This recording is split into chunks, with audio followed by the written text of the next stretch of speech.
Baik, Assalamualaikum warahmatullahi wabarakatuh. Jumpa lagi bersama saya, Agustin Rahmansyah. Hari ini kita masuk ke pertemuan ke-11 ya untuk mata kuliah arsitektur komputer.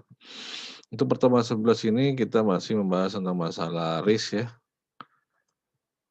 di mana RIS itu adalah Reduced Instruction Set Computer. Arsitektur RIS merupakan kemajuan yang sangat dramatis dalam fase sejarah arsitektur CPU ya, di mana ini merupakan suatu tantangan bagi arsitektur konvensional. Walaupun sistem RISC telah ditentukan dan dirancang dalam berbagai cara berdasarkan kelompok-kelompoknya, elemen penting yang digunakan oleh sebagian rancangan adalah sebagai berikut. Yang pertama adalah set instruksi yang terbatas dan sederhana, register general purpose yang berjumlah banyak, atau pengguna teknologi compiler untuk mengoptimalkan pemakaian registernya. Kemudian penekanan pada pengoptimalan pipeline instruction. Karakteristik daripada eksekusi instruksi ya, salah satu bentuk evolusi komputer yang paling dirasakan evolusi bahasa pemrograman. Ya, karena namanya bahasa pemrograman itu selalu berkembang terus, ya. Tidak terpaku pada satu pemrograman aja, tapi selalu berkelanjutan berkelanjutan dan berkelanjutan ya. Nah, ini adalah, suatu gambaran atau tabel ya tentang karakteristik dari suatu beberapa prosesor CISC, RISC, dan superscalar ya. Di sini kalau kita lihat ada karakteristiknya, tahun dibuatnya, jumlah instruksinya, kemudian mode pengalamatan dan lain-lain. Kemudian di sini ada, eee, pengembangnya ya IBM ya, baik 11/780, Intel 80486 dan sebagainya. Ini tahun pembuatan dan lain-lain. Nah, ini Anda bisa baca ya. Kemudian karakteristik daripada RISC ya, di mana di sini ada karakteristiknya, tahun dibuatnya, jumlah instruksinya, instruksi per byte-nya berapa, mode pengalamatan dan lain-lainnya. Kemudian RISC itu dari produk Motorola 88.000 dan MIPS R4000 ya, 1988 itu Motorola. Kemudian tahun dibuatnya untuk MIPS R4000 itu 1991 dan lain-lainnya ya. Sama seperti ini adalah karakteristik super skalar ya, di mana di sini ada tahun pembuatannya, jumlah instruksi, instruksi per byte-nya, mode pengalamannya, jumlah register general purpose-nya, ukuran memori kontrolnya dalam satuan kbit ya, kemudian ukuran cache atau dalam satuan kilobyte ya. Kemudian di sini adalah aspek-aspek komputasi ya, di mana untuk memahami RISC harus diawali dengan tinjauan singkat tentang karakteristik eksekusi daripada instruksi tersebut. Aspek-aspek komputasi yang dimaksud adalah sebagai berikut. Yang pertama adalah operasi-operasi yang dilakukan oleh RISC. Yang kedua adalah operan-operan yang digunakan oleh RISC tersebut. Dan yang ketiga adalah pengurutan eksekusi yang terjadi, ya, dari awal sampai dengan akhir proses tersebut seperti apa. Nah, di sini adalah, pengoperasian ya, pengoperasian daripada RISC tadi ya, di mana di sini digunakan ada 2 bahasa pemrograman ya, ada Pascal dan C ya, dan di sini adalah listing-listing program yang digunakan. Ya, kemudian di sini ada instruksi mesin berbobotnya seperti apa, kemudian ini referensi memori berbobotnya seperti apa. Jadi memori yang digunakan tuh berapa bagiannya, berapa dan sebagainya ya. Kemudian di sini untuk operannya, dengan 2 bahasa pemrograman ada Pascal dan C, di mana di sini ada konstansa integer, variabel skalarnya, kemudian array atau strukturnya seperti apa. Ini rata-rata penggunaannya ya. Kemudian penggunaan file register besar ya. Alasan diperlukannya penyimpanan register adalah dengan melihat kenyataan bahwa menyimpan register merupakan perangkat penyimpan paling cepat, yang lebih cepat dibandingkan dengan memori utama dan memori cache. File register secara fisik berukuran kecil ya, dan umumnya berada pada satu keping dengan ALU. Jadi dia, menyatu dengan ALU yang ada di prosesor ya. Dan hanya memakai alamat yang lebih pendek dibandingkan dengan alamat-alamat cache dan memori tersebut. Kemudian penggunaan file register besar. Dengan demikian, diperlukan strategi yang dapat menjaga operan-operan yang paling sering diakses tetap di dalam register untuk meminimalkan operasi-operasi register memori. Dalam memaksimalkan register dipakai dua pendekatan, yaitu yang pertama adalah pendekatan perangkat lunak dan pendekatan perangkat keras hardware-nya ya. Kemudian yang ketiga adalah register Windows ya, di mana di sini adalah penggunaan register dalam jumlah yang besar akan mengurangi kebutuhan mengakses daripada memori yang ada. Dalam hal ini, tugas perancangan adalah mengatur register sedemikian rupa sehingga tujuan dapat tercapai. Selanjutnya adalah yang keempat adalah file register berukuran besar versus case ya, di mana file register ini diorganisasikan menjadi dua jendela yang berfungsi sebagai buffer kecil yang cepat untuk menampung subset seluruh variabel memiliki kemungkinan besar akan banyak dipakai. Kemudian file register berfungsi lagi lebih menyerupai cache memori.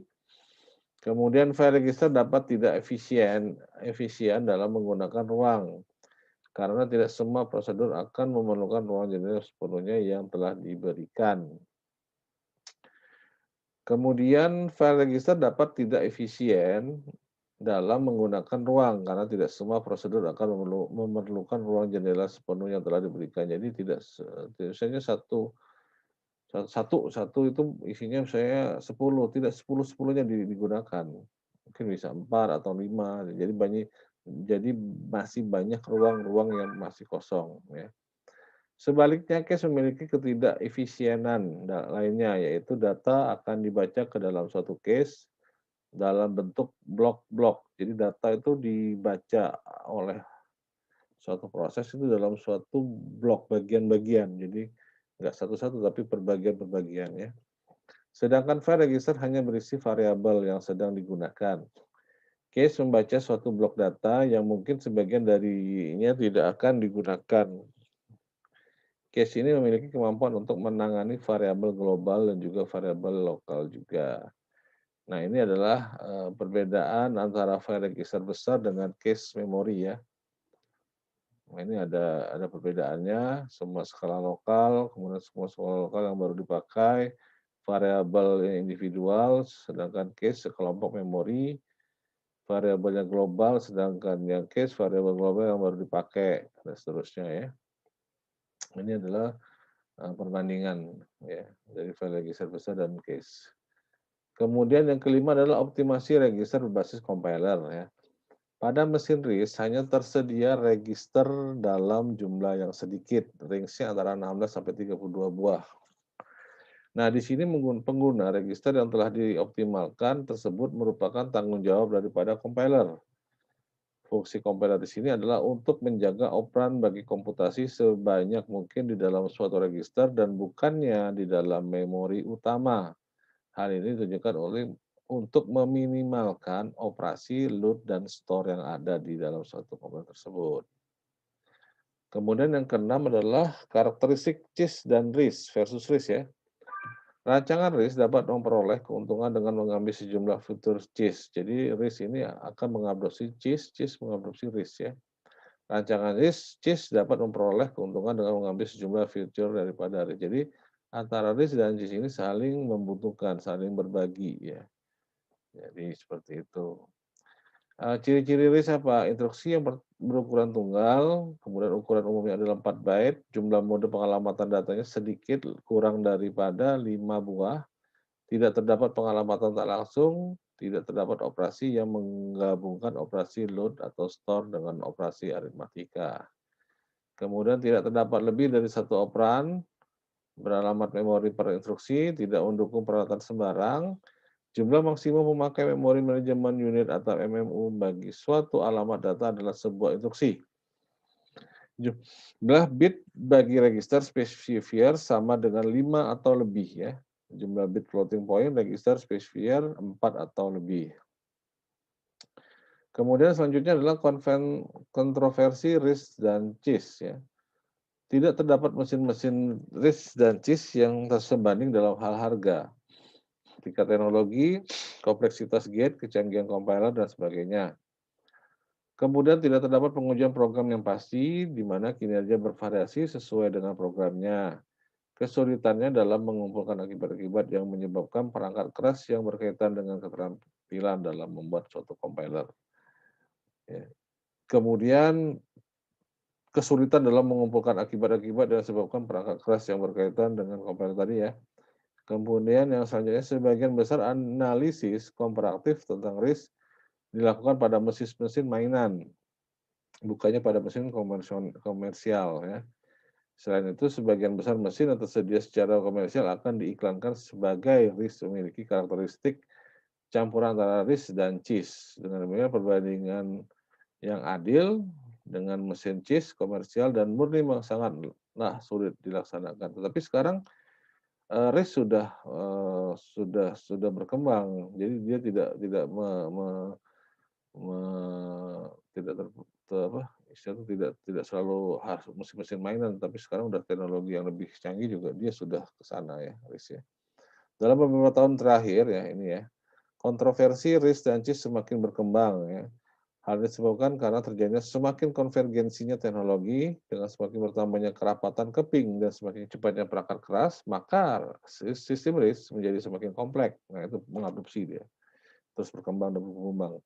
Bersama dengan hal itu, untuk mencapai kinerja maksimal, rancangan CIS telah difokuskan terhadap masalah-masalah tradisional berkaitan dengan RIS, seperti misalnya pertambahan jumlah register general purpose dan penekanan pada rancangan pipeline instruksi.